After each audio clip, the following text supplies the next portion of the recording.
What is going on, guys? Welcome to my Springans deck profile featured on the YGO Mega Beta.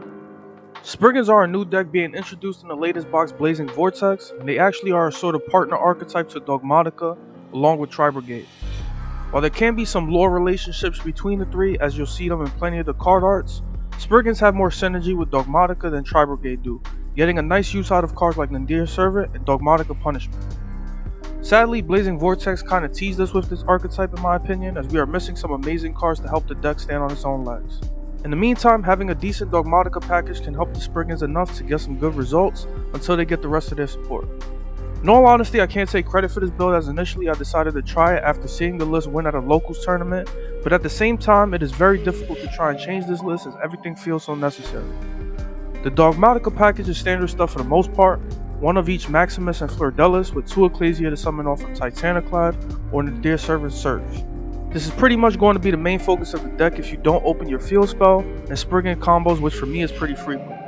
Nadir Servant sending Titaniclad is ideal if you don't have any Dogmatika defenses, but if you already do, Sprint the Iron Dash is the other Albaz target to send, as it can summon or search a Springan monster from the deck. Onto the Springans monsters, there are only 4 for now, and unfortunately not one of them is an independent searcher or starter like I would prefer.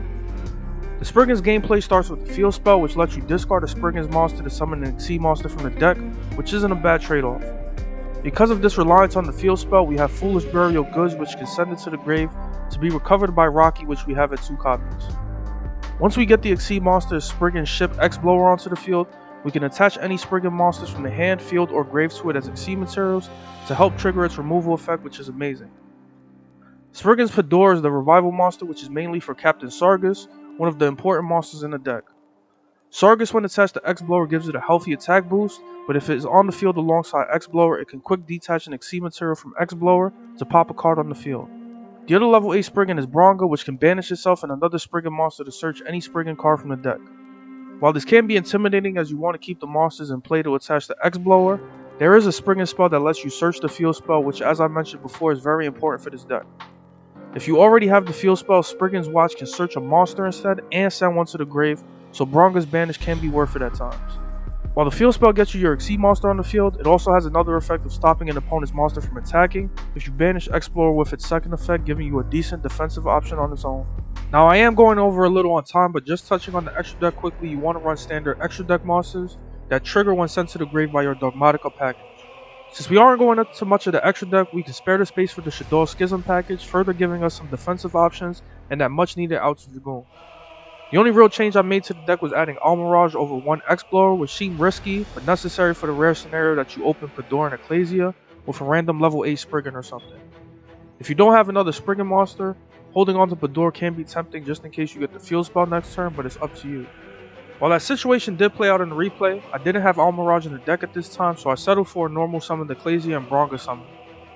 Punishment does come back to bite me in the ass next turn since I end up top decking the field spell, but seeing as how I was up against Pendulums, I was automatically terrified of letting my opponent have his way here.